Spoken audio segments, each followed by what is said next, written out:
Dengan harga tanah tu, kawasan dia tu kenalah strategik kan. Bila dia dah siap tu lawa ramai pula yang nak. Jadi bila dah dapat 1.8 juta tu, dia sebagai adik yang baik ni, dia buat apa?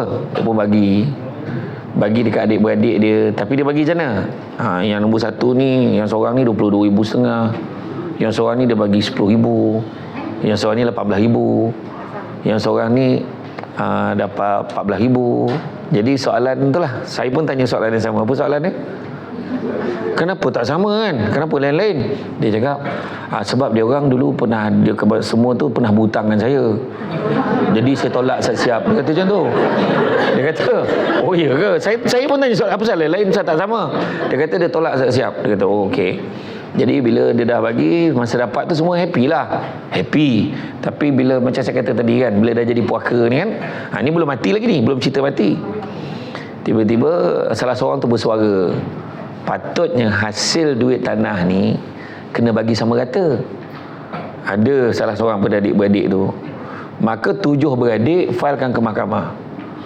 7 beradik filekan ke mahkamah sebab nak tuntut duit tanah ni supaya bagi sama rata. Ni contoh, bukan cerita pasal pusaka lagi lah, tapi cerita macam mana duit tu tak puas hati. Tu pun hidup lagi tu.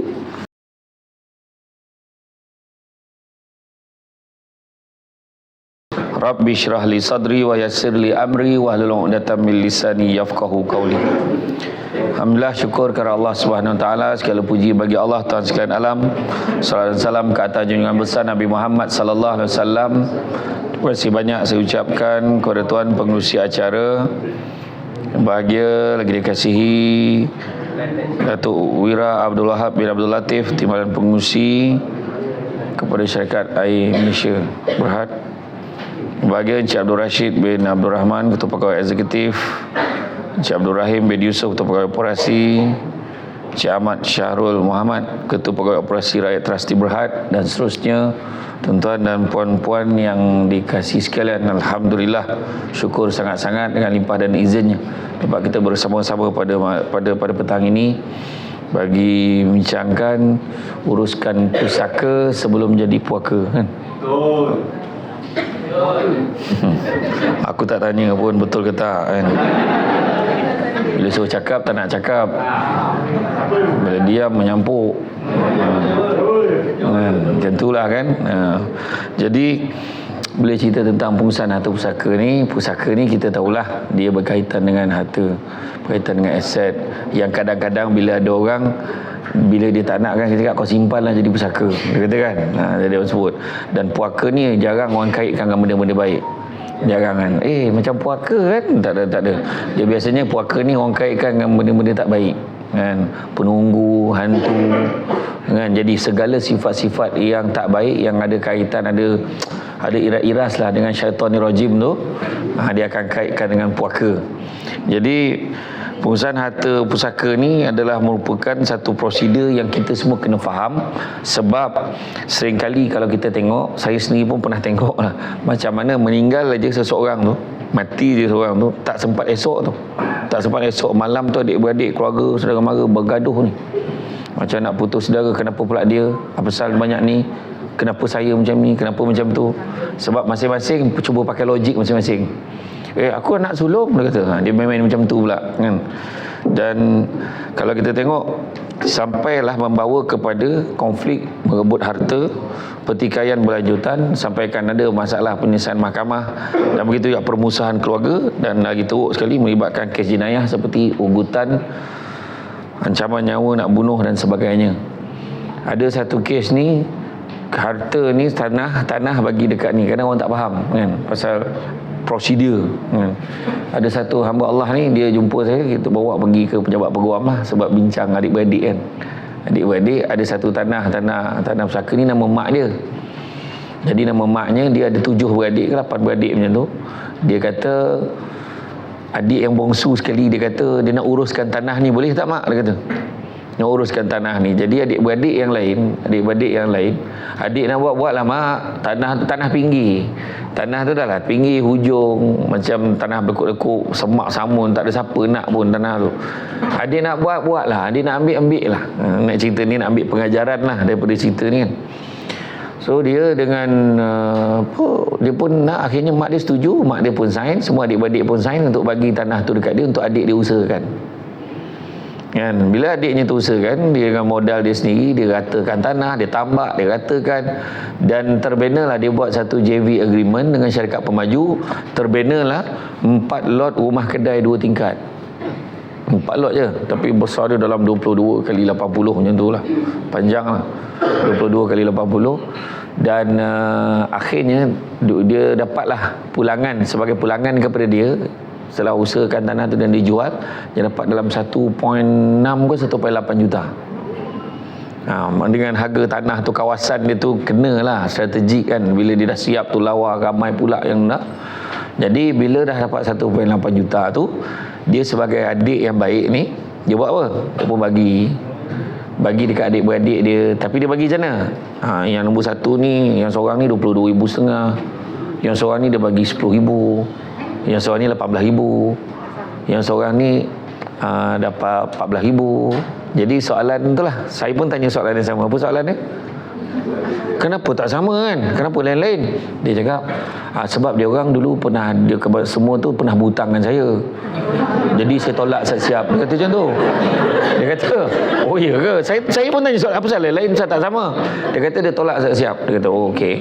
Jadi bila dia dah bagi, masa dapat tu semua happy lah. Happy. Tapi bila macam saya kata tadi kan, bila dah jadi puaka ni kan, ni belum mati lagi ni, belum cerita mati. Tiba-tiba salah seorang tu bersuara, patutnya hasil duit tanah ni kena bagi sama rata. Ada salah seorang pada adik-beradik tu. Maka 7 beradik filekan ke mahkamah. 7 beradik filekan ke mahkamah sebab nak tuntut duit tanah ni supaya bagi sama rata. Ni contoh, bukan cerita pasal pusaka lagi lah, tapi cerita macam mana duit tu tak puas hati. Tu pun hidup lagi tu. Tu belum cerita mati ni. Dan yang bila bawa ke mahkamah, 3 tahun 3-4 tahun berlangsung kes tu, tangguh inilah, mention sebutan ni, tangguh semua. Akhirnya mahkamah memutuskan dia nak bagi untung. Macam tu lah. Itu saya ringkaskan lah. Hakim tak cakap macam tu. Kan? Maknanya kalau dia tak nak bagi pun boleh. Sebab dalam undang-undang tanah Malaysia ni dia pakai torrent system. Dia mirror principle. Nama siapa yang ada kat geran tu, dia lah yang ada hak kat tanah tu. So kalau dia tak nak bagi, by right dia tak nak bagi pun boleh. Jadi dia dah bagi tu, okey lah dia bagi tu. Jadi dan alhamdulillah kes tu 7 beradik yang buat permohonan ni ditolak dengan kos. Maknanya dia orang kena bayar kos mahkamah, tapi natijah aja sampai sekarang yang saya tahu sampai sekarang hubungan adik-beradik dah tak baik. Ini sebab ni lah. Kenapa benda ni terjadi? Antaranya dalam bab harta pusaka ni, kebanyakannya kurangnya pengetahuan. Dan harta ni kalau kita tengok secara umumnya dikategorikan. Nasiblah kan dah kau pilih tajuk ni kan, aku bawa lah kan. Kau panggil Samsul Bal, bawa tajuk harta pusaka. Ni lah dia. Jadi harta dikategori 2 sifat, itu harta alih dan harta tak alih kan, kita tahu kan. Jadi harta fixed asset dengan kan, kalau kita tengok ni fixed asset ni yang melekat, contohnya macam rumah lah apa semua, dia bukan movable, dia immovable property kan. Jadi macam orang putih pula ya. Okay. Kemudian harta alih pula macam kereta, motosikal, basikal, pinggan mangkuk, pakaian dan sebagainya kan. Kadang-kadang harta kita nampak benda tu simple je, bergaduh ni, meninggal arwah ni, dia bawa balik motor tu kat rumah dia dulu. Ada berlaku macam tu. Dia ambil motor tu bawa balik, adik-adik ni lah, kenapa motor tu bawa balik? Biarlah kat rumah ayah ni, besok kita semua boleh pakai. Alah nanti aku bayar lah. Sampai sudah tak bayar pun kan ceritanya. Sedangkan benda tu dari segi hukum apa? Dosa. Sebab dia tak ada hak. Kena ingat tu, kena faham betul-betul. Jangan ingat main ambil je. Bila orang tak kisah, kita rasa boleh ambil. Tak, dia kena ikut hak tu. Dan kemudian pengetahuan tentang tertib pengurusan harta pusaka. Dan kalau kita tengok harta pusaka ni nyatakan sebagai harta peninggalan si mati, perlu diuruskan. Sebab kalau kita tengok di Malaysia ni sampai 40 bilion harta pusaka ni yang tak dituntut, sebab masing-masing tak tahu, biarkan macam tu je kan. Dan kalau kita tengok kepentingan untuk kita menguruskan harta pusaka, sampaikan kita buat program hari ini bersama-sama dengan ni rakyat trustee ni. Salah satunya nanti you all tolong tanya. Jangan nampak lah kita bukan ada harta pun isu sibuk. Jangan cakap. Kita nampak macam tak ada apa-apa. kan. Tapi kena buat. Macam saya sekarang saya fikir kan, nafas dah mula sekarang ni kan, sampai satu tahap tu batuk lagi banyak daripada bercakap. Sumat tu tanda-tanda kau dah tak lama nak pergi lah tu. Saya lah banyak cerita kan. Dia simple aja. Kalau kita tengok kisah Nabi Yaakob ni, kalau jumpa dengan malaikat maut kata dia betul Nabi Idris adalah yang antara nabi yang baik dengan malaikat maut. Tapi Nabi Yaakob juga pernah berinteraksi dengan malaikat maut. Malaikat maut kata, aku takkan terus cabut nyawa kau melainkan aku hantar 3 utusan pada engkau. Dah hantar 3 utusan. Apa 3 utusan ni? Makna 3 tanda lah, saya ringkaskan. 3 tanda. Pertama, badan kau yang tegap sudah mula menjadi lemah. Tu tanda-tanda dah dekat dengan mati tu. Yang kedua, rambut kau yang hitam sudah mula menjadi putih. Dah ada belum tanda tu? Dah ada. Badan yang tegak sudah mula menjadi bongkok. Dah ada belum? Kalau dah ada, standby. Macam tu je. Kan? Tak payah banyak cerita dia. Ini sakit tak ada. Tu biasa-biasa je. Sakit biasa tak ada. Mana dah dekat. Macam tu je. Kan? Tak sakit tu sakit. Tapi tak lah sangat. Kan? Dia punya lah tak mengelak masa mati tu kan. Mati ni pasti kan. Manusia ni, kata ulama' terdahulu ni, manusia ni ada 99 perangkap kematian. 99 perangkap kematian. Contoh kita naik kereta. Contohlah macam tragedi Elmina tu. Ada beberapa kereta dia baru je lalu kat situ. Zom lah. Dia tengok, dia terlepas satu. Ataupun dia lambat sikit, tiba-tiba dia berhenti dekat RNR. Lepas tu dia pergi depan tu, Allah, kalau kita awal sikit kita kena ni. Contoh dia kata kan, orang Melayu kan kalau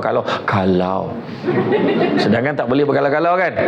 Jadi dia terlepas satu perangkap kematian. Ajak kawan-kawan, geng-geng syarikat air Melaka ni pergi piknik kan. Terjun 8 orang, zap, yang timbul seorang ni.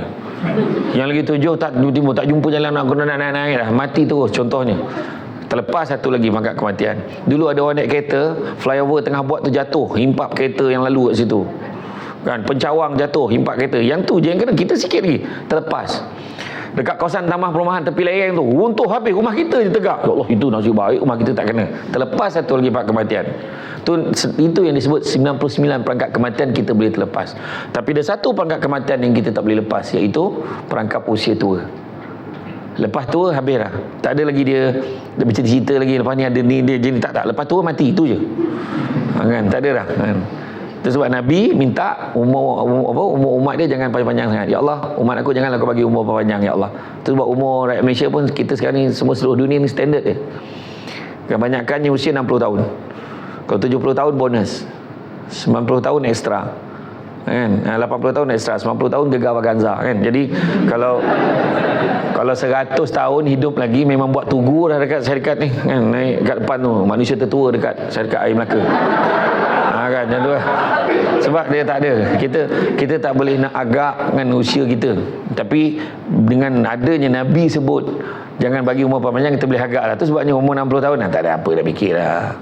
Kan? Relax lah. Tak ada nak sibuk sangat sana sini. Macam Datuk Ira Abdul Wahab kita pun apalah, jaga ni je lah, tak ada nak sibuk nak kerja macam dulu. Berapa banyak baju dia pakai ni kan.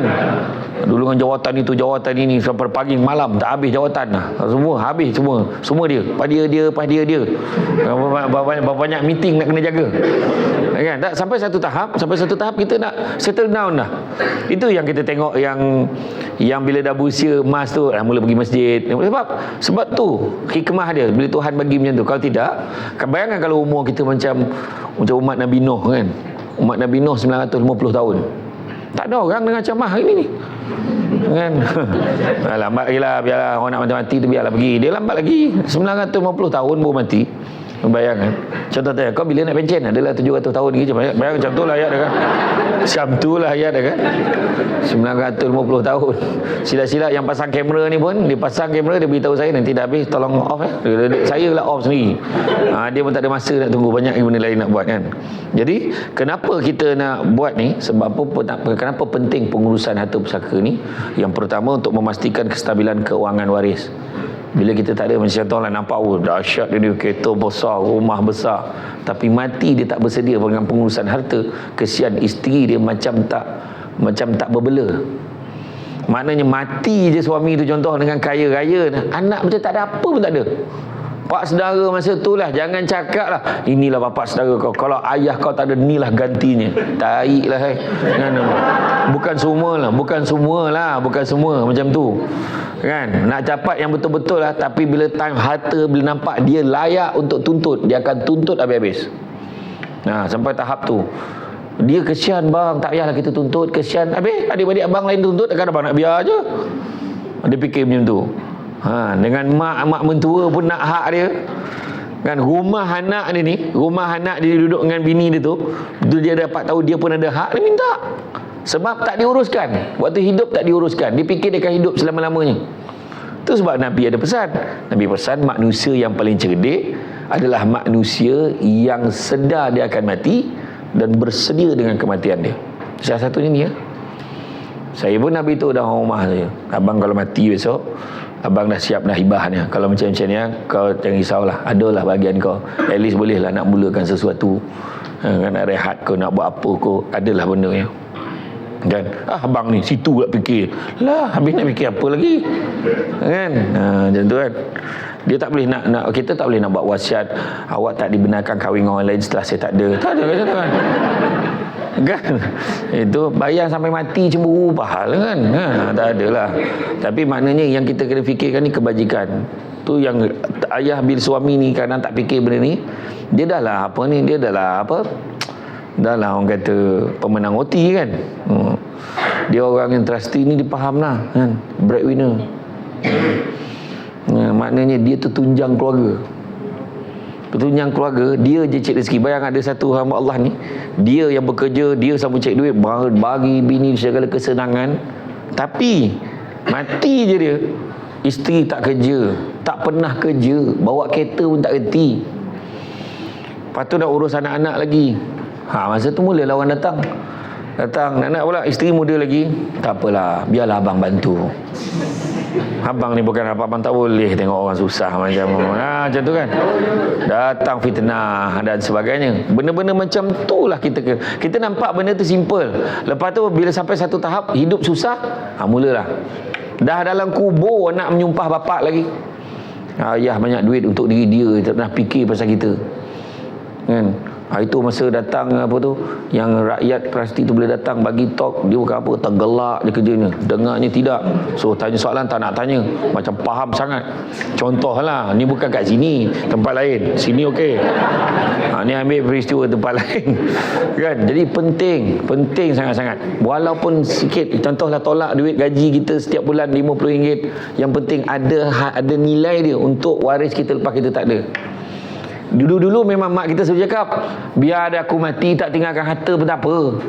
Ada harta berebut buat apa? Salah konsep tu sebenarnya. Sebenarnya yang ada ni bukannya kita tinggal ke tak tinggal, perlu diuruskan. Kan? Dan termasuklah juga kestabilan ni, nak pastikan contoh dari segi pendidikan anak-anak, penjagaan kesihatan. Rupanya walaupun dah tak ada, anak-anak tiba-tiba masuk wad, rupanya dah ada dah. Ayahnya dulu masih hidup, dia dah carup dah benda ni, jaga kebajikan, termasuklah kesihatan yang masuk audit dan sebagainya, medical card semua dah ada, termasuk juga kehidupan harian dia terjamin, dah ada dah duit belanja tadi, tinggal tadi, tunai tadi untuk isteri dia tu untuk uruskan, ataupun isteri pun sama, tinggalkan untuk suaminya kan. Kedua, mencegah konflik dalam keluarga kan. Tak adalah sibuk, tak apalah, orang nak tuntut lah, dia pun tak adalah gaduh, tak adalah kecil hati, sebab bahagian dia tahu dah ada, suami dah siapkan untuk dia kan. Saya tak tahu kenapa kalau cerita je suami dah siap untuk dia, seolah-olah perempuan ni tak mati, lelaki je mati. Nampak macam mana? Menurut kajian, lelaki mati dulu kan, lelaki mati dulu, perempuan tengoklah lelaki yang ada pun berapa je kan. Yang ramainya perempuan melempah-lempah sampai ketika perempuan aja ni kan. Lelaki yang ada duduk kat dinding belakang macam tu macam tu lah, macam dah tak terdaya sangat macam tu lah, mama lah dia dekat dinding kan. Nampak macam mana kan, nampak macam mana cakap orang marah tu fakta. Allah tenang di sini lah duduk kata kan. Dan begitu juga menghormati kehendak kita. Pengurusan ni menghormati kehendak kita. Maksud kehendak kita betul-betul ada kehendak. Kita nak isteri kita dapat apa, kita nak anak-anak kita dapat apa, kita nak keluarga kita nanti macam mana bila kita dah tak ada, apa kita nak. Tapi bila kita tak uruskan, tak sempat uruskan, kita ni, roh kita ni dah boleh tengok ni secara live ni, kita boleh tengok, cuma orang tak nampak kita roh ni. Boleh nampak macam mana anak kita kena kerja kan, Engkau tu anak yatim kau yang mekak lah, kau budak kau tak tahulah. Dihina-hinanya anak kita. Kan? Isteri kita tengoklah tu janda tu, sibuk dah nak duit. Laki dah mati, siapa suruh? Mereka kata, cari laki yang berpenyakit apa suruh? Macam-macam. Macam-macam yang disebut kan. Kemudian pemahaman undang-undang ni pun kita kena tahu. Sebab apa? Bila pertikaian warisan yang banyak berlaku, sebab dia kata dia pandai sendiri. Tak, aku patut dapat banyak ni, tak sepatutnya macam ni. Lepas tu ada pula yang geng-geng syaitanir rajim ni kan, engkau tak sepatutnya biarkan, kalau aku jadi engkau lah. Kan dia jadi macam mana? Kenapa kan? Dia ikut dia punya mazhab sendiri je tu. Kan? Aku pas saudara aku tu macam tu. Dia semua kat dia. Macam mana engkau tak dapat? Nampak saudara dia memang dia anak tunggal, tak ada orang lain. Dia cerita dia tu betul. Tapi maksud dia, orang kata dalam bahasa Melaka tu apa? Circumstances. Tak sama. Macam tu lah. Macam tu kan. Kan macam tu orang Melaka lah kan. Yang cakap macam tu kan. Jadi mana keadaan setiap satu situasi dan peristiwa tu tak sama. Tu buat kita kena faham kan. Kemudian kita tak nak juga nak mengelakkan pemindahan harta yang tidak diinginkan. Mungkin harta pusaka yang tidak akan dipindahkan sesuai dengan kehendak kita. Tiba-tiba orang yang kita paling tak suka pula tu, contohlah ada yang kita tak berkenan kan, dia yang dapat banyak contohnya, sebab kan kita tak uruskan. Nak salahkan siapa? Salahkan kita kan. Jadi dari segi pelanggaran undang-undang juga menyebabkan masalah serius kat masa depan.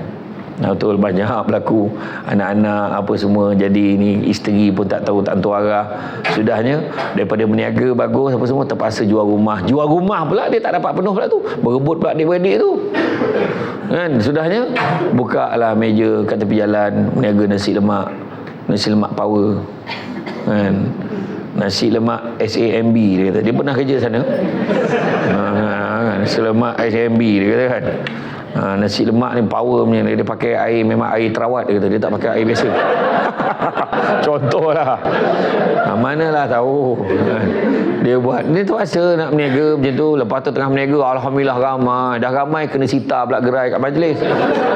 Contoh kan, contoh macam-macam lah halangan. Lepas tu kenapalah hidup kita macam ni, nak tak tahulah. Ni lah ayah dulu senang lenang, tapi tak nak fikir pun pasal kita ya mak kan. Ayah dulu bagi duit kita hari-hari, rupanya ayah tak pernah tinggalkan fikirkan untuk kita. Jadi nak buat macam mana? Yang dah mati boleh dipersalahkan, dan yang mati tak akan jawab. Kalau yang mati jawab, yang hidup tu mati sekali. Macam tu kan. Dia pahala jawab lah kan, yang mati tu kan, dia tak akan jadi macam tu.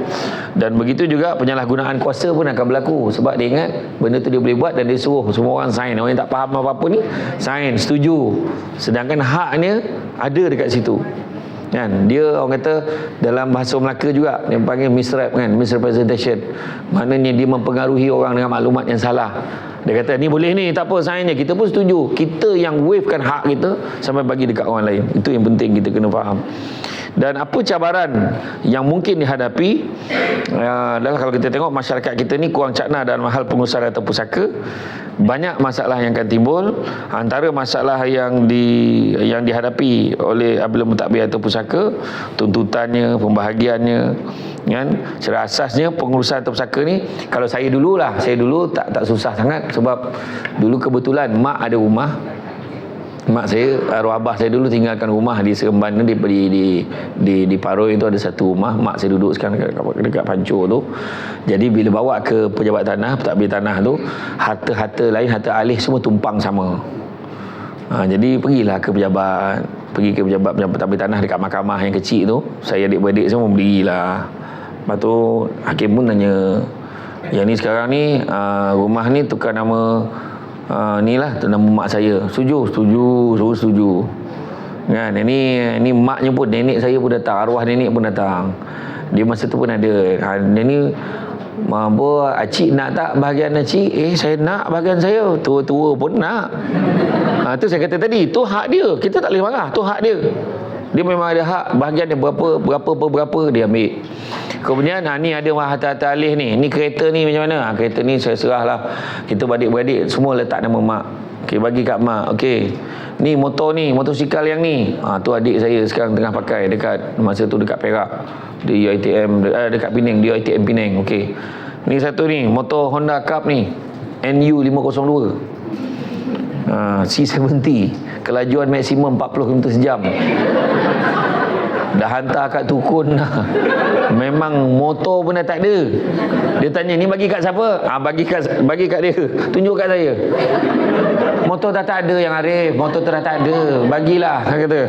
Tapi dia bagi kat saya. Cuma barulah saya tahu, hari ni baru saya tahu betapa bernilainya motosikal tu. Nombor dia NU502. Kan? Tapi untuk makluman semua, motor tu sekarang ni, walaupun diletakkan, saya boleh cek balik semula dekat luar, nama arwah atuk saya. Jadi nama arwah atuk tak pernah tukar. Jadi kalau nak tukar kepada ayah saya dan nak tukar kepada saya, 3 beradik ayah saya kena masuk mahkamah angkat sumpah nak bagi kat saya.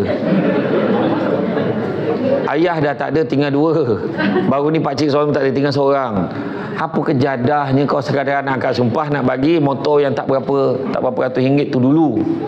Tetapi hari ni baru tahu kan, besar at least kita boleh ambil nombor plate tu, interchange kan, NU502. Nah, tadi saya dah tak boleh nak pakai nombor tu, saya pakailah nombor SD sekarang. Contoh kan, Samsul Debat kan, nombor Lahad Datu kan, SD. Jadi tapi kalau kita tengok beberapa situasi yang mana proses pengurusan harta pusaka ni jadi rumit dan sukar. Kenapa dia jadi sukar? Pertama, tak tahu harta-harta, nilai dan jenis yang dimiliki oleh si mati. Tak tahu. Awak tahu tak dia ada kereta satu lagi? Tak tahu. Rupanya dia parking kat pejabat. Dia tak nak isteri dia tahu. Contohnya. Kan? Ataupun dekat rumah satu lagi. Tesla pula tu. Contoh. Macam tu kan. Nak bagi faham kan? Contoh kan. Jadi makna kata dia, tapi sebenarnya saya beritahu, sebenarnya adalah satu, saya tak nak sebut siapa. Adalah hamba Allah ni yang jenis dia tak nak declare yang dia ada kereta mewah. So kereta tu dia pakai nama orang lain, dan kereta tu dia parking dekat satu gudang yang mana semua kereta-kereta mewah simpan kat sana. Dekat rumah dia memang kereta Grand Livina dengan Viva bukan Livina tau, Viva, Azia, Alza, yang kereta-kereta biasa tu Wira semua dekat rumah. Jadi bila dia nak balik kampung, baru dibawa kereta tu pergi keluar, ambil dekat gudang tu, ambil anak bawa balik kampung, dan bila balik disimpan kat sana. Memang ada yang buat macam tu, sebab dia tak nak tunjuk dekat orang. Kemudian begitu juga duit tak simpan dalam bank. Dia simpan dalam peti besi. Peti besi tu pun dalam satu kontena. Kontena tu tertanam bawah tanah dekat satu kawasan yang dia je tahu. Faham tak? Sebab sekarang ni jangan main-main. Semua duit kita dekat dalam akaun. Pihak lembaga hasil dia type je nombor IC kita, berap tahu dah nombor akaun kita yang ni semua tahu. Kan, dia tahu kita transfer apa, kat mana dapat duit ni berapa, syarikat air Melaka bayar berapa, ceramah hari ni semua dia tahu. Itu sebab kadang penceramah ni kan, dia suka bila dia dapat cash, alhamdulillah, makasih. Kemudian dia simpanlah dekat bawah tanah yang kata kontena yang dia tahu tadi. Kan, kalau kita pernah tengok cerita Mak Saleh orang putih, yang cerita yang gangster yang mafia tu kan, rumah banglo besar dia tu kan, dia kadang dia nak isi rokok, dia pergi kat belakang. Sebenarnya orang tak tahu, dekat tempat dia isap rokok terdekat tu ada macam satu manhole. Bawah manhole tu ada satu macam tempat pemutar pipe. Sebenarnya pipe tu tak ada apa pun, dalam tu penuh duit. Betul. Tu belum ada orang-orang yang berpengaruh yang dekat dalam Malaysia ni, tak payah sebutlah siapa. Banyaklah saya pernah tengok. Dia ada macam bilik macam tu kan. Dia ada bilik, dalam bilik tu duit saja. Saya tak cakap Datuk ni lah, tak. Saya cakap Datuk, saya cakap ni contoh. Dalam bilik tu kan. Sebab kadang, dan benda tu memang rahsia. Dan dia tak sempat pesan pun dekat isteri dia. Ni kunci apa ni, kunci ni, tak ada. Ada seorang anak murid debat saya, perempuan. Dia ni pakar bab faraid apa semua, memang pakar lah. Kalau saya ada masalah, saya tak nak tanya, okey, kalau anak perempuan ni macam ni, anak nombor 2, nombor 3 sekarang macam mana? Kalau harta ni, dia memang cepat dalam kepala dia je. Saya kalau nak tahu pun, saya akan tanya dia. Dia diuji oleh Allah Ta'ala, yang mana dia dengan suami dia ada anak lelaki. Ada anak lelaki 2 orang lah. Lepas tu entah macam mana, satu hari sebelum tahun baru Cina, dalam 4 ke 5 tahun lepas, sebelum PKP, naik motor dengan anak yang dengan anak yang bongsu, anak yang sulung. Dia 2 anak yang sulung tu, naik motor, aksiden, kena langgar oleh kereta ni lah, kereta raja jalan raya kan. Saya tak sebut jenama, okey. Saya tak nak ada yang tergores macam tu kan. Jadi dia langgar, dan dia suaminya meninggal, jatuh dekat dalam parit ni, meninggal dalam keadaan sujud dekat dalam parit tu, sujud. Dan anaknya tak sedar beberapa hari. Anaknya tak sedar, koma beberapa hari. Kemudian suami disahkan meninggal serta-merta. Kemudian yang anak dia ni, bila jaga-jaga, dia kata nak jumpa abi, nak jumpa ayah dia. Nak jumpa ayah. Jadi mak dia kata, yang anak murid saya ni tadi kata, tak apa, nanti dah sihat sikit kita jumpa kata. Selang 2-3 hari waktu dalam rawatan, adik dia bawa kereta, aksiden pula langgar pokok, anak ni pula meninggal. Dalam tempoh tak sampai seminggu, dia kehilangan suami dan kehilangan anaknya. Cuma satu perkara yang saya nak share ni adalah, dia beritahu suami dia dalam kira-kira seminggu 2 minggu sebelum meninggal dunia, dia dah panggil isteri dia, ni ikat ATM abang tau, kalau apa-apa nak cucuk, ni nombor password, dan ni password dia apa semua. Okey, duit dalam ni dah ada dah berapa. Duit rumah abang lah settlekan dah tak payah fikir apa. Yang ni duit ni dah sini, dia ni abang simpan dekat dalam bank ni, ada ni. Abang ni kenapa cerita semua? Senang, cerita awal senang. Rupanya tak tahu 2 minggu lepas tu suami dia meninggal dunia. Ini maksud saya pengurusan. Jadi dia tak adalah hilang, tak tahu nak buat apa, hilang punca, susah hidup, tiba-tiba berniaga dekat tangga syarikat air Melaka Berhad kan. Datang bawa, tolonglah beli, bila tak beli kecil hati kan. Contohnya lah. Dan kemudian ada juga waris mati yang tak boleh dikesan. Ada juga isu macam tu, tak tahu waris ni siapa. Tu yang tadi 40 bilion harta pusaka yang tidak dituntut tadi, tak tahu. Kemudian ada waris mati yang tak mau bagi kerjasama. Kita nak pengesahan, buat statement, akuan bersumpah, datang ke pejabat, adik, tak apa, dah hal lah, sibuk lah ceramah, contohlah kan, hari-hari ceramah nak buat macam mana kan. Contohnya adik-beradik kena pergi kan, kena bagi keterangan kan, kalau tidak nanti kita bimbang, nanti kita takut pembahagian tu berlaku, mungkin ada khilaf, ada apa kesilapan dan sebagainya. Kemudian tidak ada persetujuan di antara waris yang dilantik mentadbir, tak setuju, yang ni nak tadi, ni tak nak, tak setuju macam ni, mesti nak macam ni, atau apa hal pula, tak boleh, kenapa macam tu. Kemudian tak tahu prosedur untuk membuat permohonan untuk mengurus harta pusaka. Ada pihak yang tidak dikenali tiba-tiba menuntut harta si mati, mengaku sebagai waris si mati tiba-tiba. Perkara-mengena, saya sebenarnya adik dengan dia, mak lain bapa asing. Macam mana pula tu kan. Jadi dia mengaku macam mana kan. Baru-baru ni berlaku tau, ada satu orang hantar mesej dekat admin pejabat saya. Dia kata, saya ada mendengar ceramah ustaz, saya sebenarnya memang kebetulan saya sedang mencari adik saya, iaitu Syamsul Debat. Saya dah sedih tau masa tu, sebab saya anak sulung saya rasa selama ni. Saya tak sangka saya ada abang punya kan. Lepas tu rupa-rupanya bila saya tengok nama dia, kenapa nama bapak dia Arifin, nama bapak saya Ismail, sama pula kan. Tak sama pula macam mana. Lepas tu dia kata, sebab saya perlu jumpa dengan beliau segera. Kenapa nak jumpa dengan dia? Dia kata, saya dapat mimpi yang mana Allah Ta'ala perintahkan supaya saya bincang dengan dia tentang hari kiamat. Apa sudah dah panjang perbincangan, hujung tu pun tahu macam tu kan. Silap lah aku layan kan. Macam tu lah kan. Jadi ada orang macam tiba-tiba mengaku kan. Nak pula kan, kita kan bila dah usung jenazah, sebelum nak bawa jenazah tu semua wakil dah bercakap, wakil keluarga dah cakap Assalamualaikum. Jadi saya harapkan semua, saya ucap terima kasih atas semua datang solatkan jenazah untuk arwah ni. Terima kasih semua yang hadir, atas sedekah apa semua. InsyaAllah kita akan buat kenduri 3 malam. Jadi siapa yang nak datanglah ya. Terima kasih banyak kepada semua. Dan begitu juga kalau adalah apa hutang si mati, kalau dapat dihalalkan, halalkanlah. Tapi kalau tak dapat nak tuntut, jangan lupa tuntut kepada selain saya ya. Untuk kepada dia, saya tak ada kena-mena dengan beliau. Contoh kan, ni kan dia umum macam tu. Jadi masa tu lah datang tu orang ni menuntut, tu jadi tiba dia dah faham pula dia ni kenapa lah kena-mengena. Rupanya cek susun galuh tu memang ada kena-mengena. Tapi jauh lah, kalau nak bau macam dah tak bau sangat lah kan. Bau bacang tu kuat sangat kan. Dia bau, tak tahu bau apa, tak tahu bau apa kan. Macam ada bau, ada something kan, bau something macam tu. Macam tu lah. Dan begitu juga terlalu ramai waris berlapis-lapis dan suka untuk dikesan. Pentadbir pula meninggal dunia sebelum urusan harta si mati sempat diurus takbir. Nampak dia meninggal. Dia dah beritahu, kalau aku mati besok kau uruskan tau. Dia terperanjat dengan kematian kita. Dia pun mati juga. Sejurus lepas kematian kita. Macam tu. Jadi maknanya jadi masalah lah kan. Dan peranan tanggungjawab dalam pengurusan harta pusaka Islam.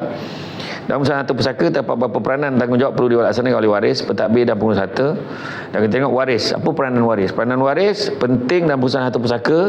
Ada tanggungjawab untuk pertama, fahamkan wasiat atau perjanjian harta pusaka.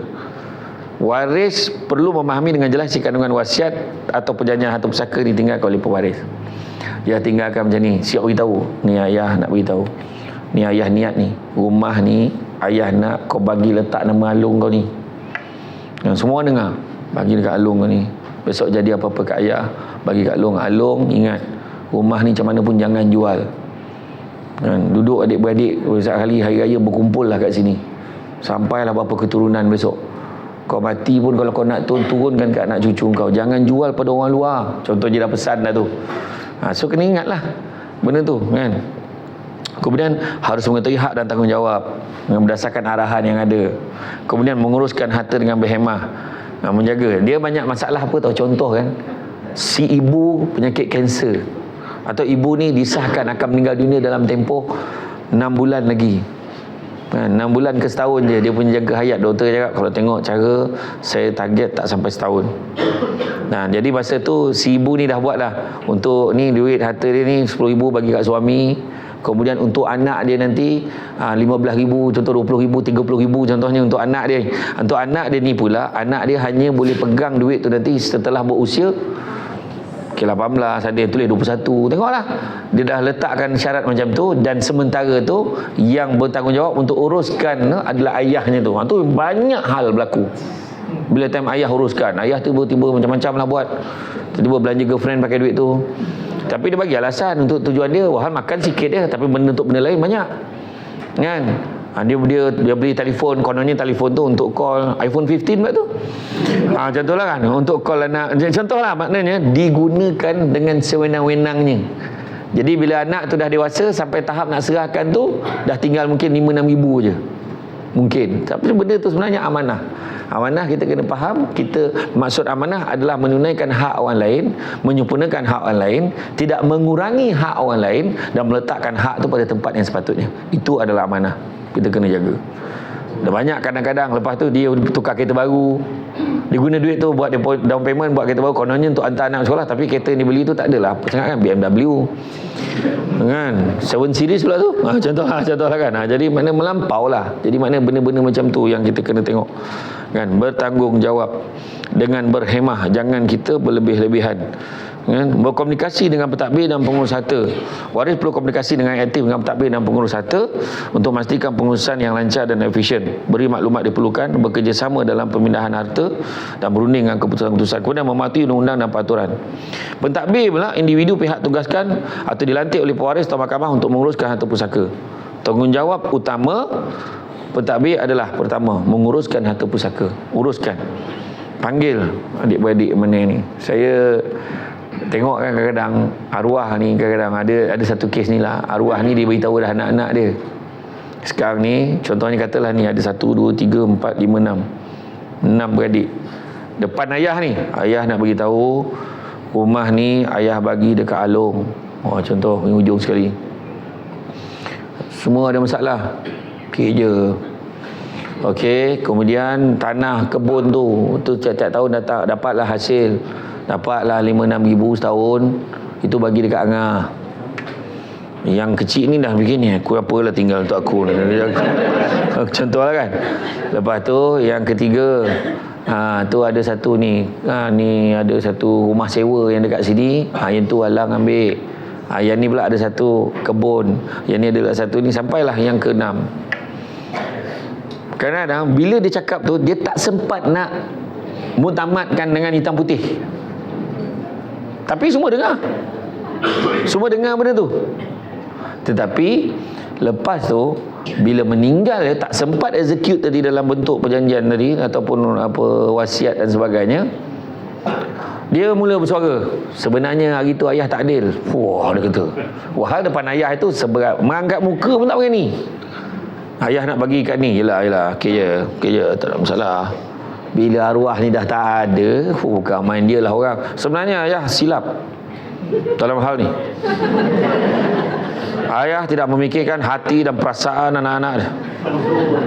Ayah fikir dia boleh buat sesuka hati dia. Ini hukum. Dia juga. Tapi dia persoalkan, dah bergaduh adik-beradik. Jadi lepas tu dalam adik-beradik ni pula ada yang hati sensitif. Alung sensitif. Pula kau dah ambil lah, Alung tak nak apa pun. Dia dah tak nak pula dah. Faham tak? Dia jadi macam tu lah. Dia jadi masalah macam tu. Sedangkan hak tu tadi, itu yang jadi kita ni sebagai orang yang asalnya mewariskan kepada orang lain ni, nak macam tu tak berlaku. Itu sebab penting diuruskan awal. Jangan kita cek nafas kita, rasa boleh hidup lama ni. Aku rasa mau 20-30 tahun sempat lagi ni. Dia bukan kira macam tu. Kan malam garang ni dia tidur, dia tak bangun esok. Dah mati, aku dah cakap jangan duduk tepi dinding tu, aku dah kata. Ni contoh lah kan. Ni jangan beralih lah, ni contoh je kan. Aku dah cakap lah jangan. Aku dah cakap kau tengok siapa duduk sebelah pokok buluh ni memang jadi punya. Dia macam-macam lah. Kan jangan ambil gambar bertiga di tengah mati pun semua. Semua teori tu keluar. Tapi sebenarnya tak ada. Kalau dah sampai ajal matilah kan. Jadi kemudian begitu juga melaksanakan wasiat atau perjanjian harta pusaka ni, begitulah. Jadi saya Sulaiman Akhlakan telah memutuskan bagi pihak arwah ni telah berpesan. Pertama, dia pun beritahu melaksanakan. Kemudian begitu juga menyediakan laporan kan. Kemudian sebab itulah penting memahami kepentingan menguruskan harta pusaka dan teliti dan tertib. Tertib dan pengurusan harta pusaka Islam bukan perkara yang boleh pandang remeh. Sesungguhnya memahami kaedah pembagian harta dan Islam malah penting. Sebab bila mati je benda pertama sekali apa? Benda pertama sekali dah tentunya kita benda pertama sekali ke bumi kan. Kau jangan biar ada togak macam tu kan. Kan.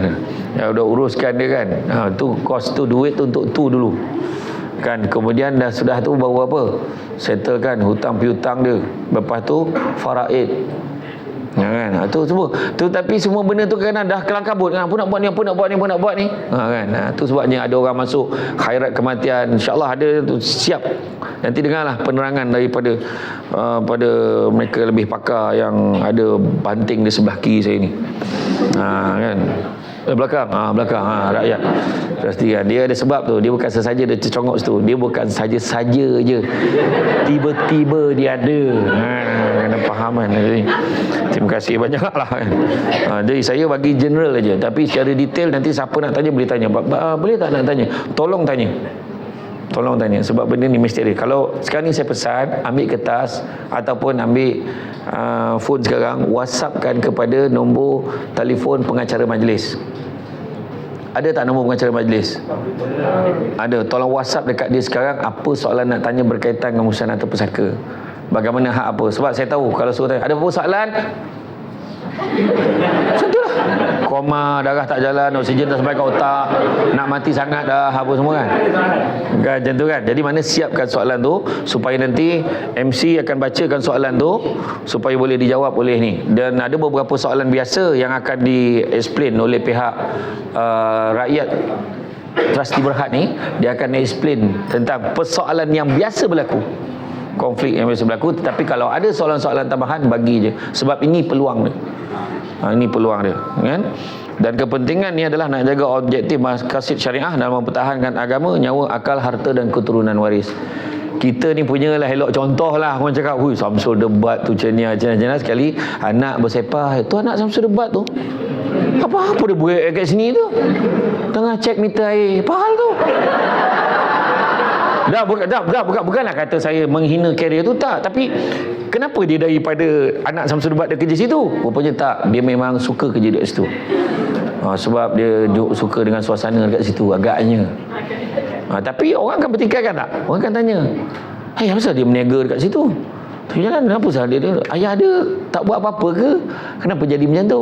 Kau tak tahu, ni kisah dia tragis, kan? Macam-macam lah. Benda-benda ni banyak sebenarnya isu. Kita nampak, alah, keluarga tak ke, alah Pak Long kau nak buat macam tu. Pak Long kau punya jaga kita daripada. Tak ada. Dia sampai bab namanya property ni, namanya aset. Nak pula orang dalam keadaan memerlukan. Apa-apa boleh jadi. Adik-beradik pun boleh bergaduh, kan? Itu sebabnya kalau kita ni tahap persaudaraan dalam Islam ni ada satu ithar, ithar ni mengutamakan kepentingan orang lain lebih daripada diri sendiri. Itu takkan berlaku lah, susah. Dan tahap kedua nama dia salamatu sadri, berlapang dada. Kadang-kadang dalam bab duit dan bab harta benda ni susah nak berlapang dada. Nak pula adik-beradik pula, kan? Adik-beradik, kenapa Alung boleh dapat lebih daripada kita? Nak pula bini pula sama pula, abang ni anak juga, kan? Saya ni sebagai isteri saya okey je, tapi abang tak fikir ke abang? Nampak? Lelaki, kan? Tak semua lelaki jahat. Bukan semua lelaki seperti Emir, kan? Bukan semua wanita sesuci Khalish. Saya tak tengok orang share dalam TikTok. Tapi bila sampai tahap menghasut tu, dia nampak macam suci je perempuan ni. Orang perempuan nampak suci, murni duduk bersimpuh kat tikar, kan? Belum tentu elok lagi. Tak adalah bang, saya ni pandangan saya lah. Kesian abang dah berjuang macam-macam untuk keluarga ni. Tapi ni je abang dapat. Bang, kasih sayang saya sentiasa sama abang. Tapi takkan abang nak biarkan aja, kan? Boy. Abang tengok bang, adik-beradik abang bercuti sana bercuti sini. Abang dapat apa? Abang dapat sayang, kan? Abang tak cukup, bang. Saya redha dengan keadaan kita, tapi tak nak biarkan orang mengambil kesempatan atas hak abang.